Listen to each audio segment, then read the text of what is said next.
আচ্ছা ভাবুন তো, প্রাচীন কোনো জিনিসকে কি একদম নতুন মডার্ন করে সাজানো যায়? মানে ধরুন, হাজার বছরের পুরনো একটা ব্লুপ্রিন্ট, সেটা কি আমাদের ফিউচারের পথ দেখাতে পারে? চলুন তো এমনই এক রহস্যের গভীরে ঢোকা যাক। তো আজকের আলোচনার মূল পাজলটা কি? দেখুন, একদিকে একটা আধুনিক বই, অন্যদিকে একটা প্রাচীন ধর্মগ্রন্থ, আর তার সাথে আছে একটা ডিজিটাল মিডিয়ার লোগো।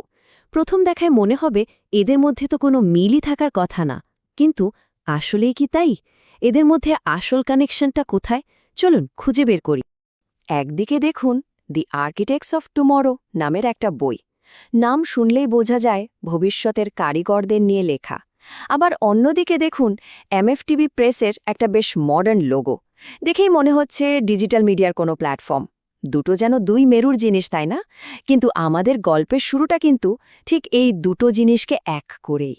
তো এই রহস্যের জটটা যখন আমরা খুলতে শুরু করি, আমাদের হাতে আসে প্রথমে এই বইটা, লেখক গুরু দেলোয়ার হোসেনের লেখা দি আর্কিটেক্টস অফ টুমরো। আর এখানে কিন্তু একটা নতুন দর্শনের বীজ বোনা হয়েছিল। এখন প্রশ্ন হল, এই বইটার মূল আইডিয়াটা কি?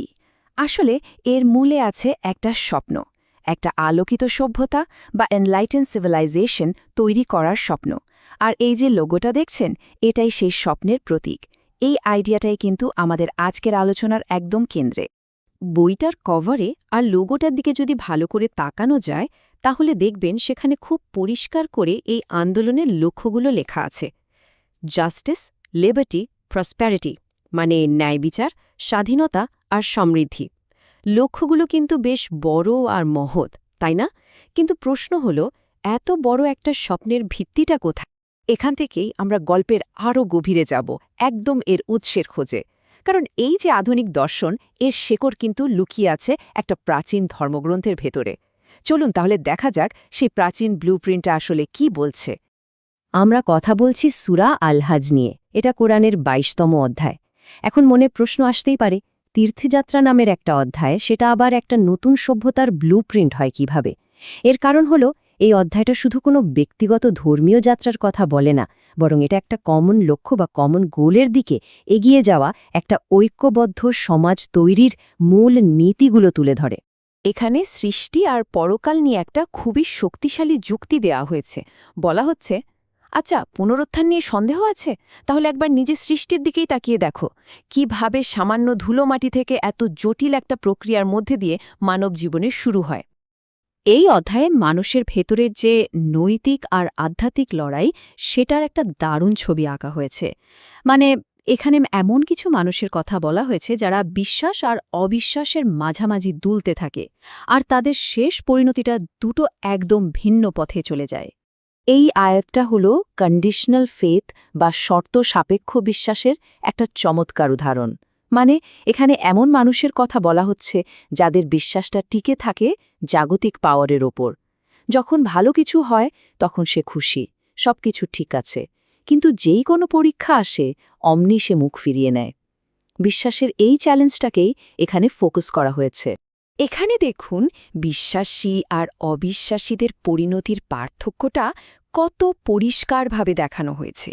একদিকে বিশ্বাসীদের জন্য পুরস্কার হিসেবে আছে নদী বয়ে যাওয়া বাগান, সোনা মুক্তার গয়না আর রেশমের পোশাক। আর ঠিক তার উল্টো দিকে অবিশ্বাসীদের জন্য আছে আগুনের পোশাক, ফুটন্ত পানি আর লোহার গদা দিয়ে শাস্তির মতো ভয়ঙ্কর বর্ণনা। দুটো একদম বিপরীত ছবি, তাই না? আচ্ছা, এবার একটু অন্যদিকে নজর দেয়া যাক। কিভাবে এই ধর্মগ্রন্থটা কিছু নির্দিষ্ট রিচুয়ালের মাধ্যমে একটা কমিউনিটি বা সম্প্রদায় গড়ে তোলার কথা বলছে। এখানে কিন্তু ব্যক্তিগত বিশ্বাসের চেয়েও বেশি জোর দেয়া হয়েছে সামাজিক ঐক্যের ওপর। হজের পুরো প্রক্রিয়াটা এখানে খুব সহজ কয়েকটা ধাপে দেখানো হয়েছে। দেখুন, প্রথম ধাপ হল সবার কাছে এর ঘোষণা পৌঁছে দেওয়া। এরপর পৃথিবীর নানা প্রান্ত থেকে, দূর দূরান্ত থেকে মানুষেরা আসবে। তারপরের ধাপে আল্লাহর নামে পশু কোরবানি করা হবে এবং সেই মাংস নিজেরা খাওয়া ও গরিবদের মধ্যে বিলিয়ে দেওয়া হবে।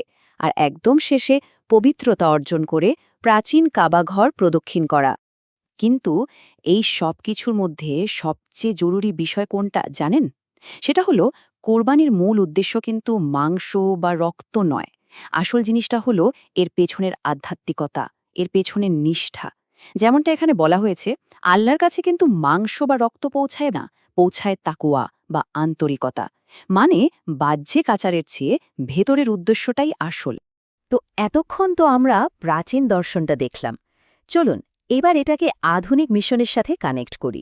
প্রশ্ন হল, 1000 বছরের পুরনো একটা গাইডলাইন আজকের দিনের কাজের অনুপ্রেরণা হয় কিভাবে? এই আয়াতটাই হল সেই ব্রিজ যা অতীতকে বর্তমানের সাথে জুড়ে দেয়। এখানে দেখুন, আল্লাহর পথে সংগ্রাম করা আর মানবজাতির ওপর সাক্ষী হওয়ার যে কথা বলা হয়েছে, সেটাকেই একটা একদম নতুন আঙ্গিকে ব্যাখ্যা করা হচ্ছে। আর সেই নতুন রূপটা কি? এখানেই আমাদের আলোচনায় আবার ফিরে আসছে এমএফটিভি প্রেসের লোগোটা। প্রাচীনকালের সাক্ষী হওয়ার যে আহ্বান ছিল, আজকের ডিজিটাল যুগে সেটা পূরণ করার জন্যই বেছে নেওয়া হয়েছে মিডিয়া বা গণমাধ্যমকে। আর এই প্ল্যাটফর্মের ট্যাগলাইনটা দেখলে এর উদ্দেশ্যটা আরও পরিষ্কার হয়ে যায়। একটি ডিজিটাল মিডিয়া বিপ্লব। সোজা কথায়, প্রাচীন আদর্শকে নতুন প্রজন্মের কাছে পৌঁছে দেওয়ার জন্য আধুনিক টেকনোলজির ব্যবহার। তাহলে এখন পুরো ছবিটা আমাদের কাছে পরিষ্কার, তাই না? সূরা আল হাজের মূল নির্দেশনা থেকে ইন্সপিরেশন নিয়ে লেখা হয়েছে দি আর্কিটেক্টস অফ টুমরো বইটা, যেখানে একটা আলোকিত সভ্যতার স্বপ্ন দেখা হয়েছে। আর সেই স্বপ্নটাকে বাস্তবে রূপ দেওয়ার জন্য, সারা পৃথিবীর মানুষের কাছে ছড়িয়ে দেওয়ার জন্য কাজ করছে এমএফটিভি প্রেসের মতো ডিজিটাল মিডিয়া প্ল্যাটফর্মগুলো। কিন্তু সবকিছুর শেষে একটা বড় প্রশ্ন কিন্তু থেকেই যায়।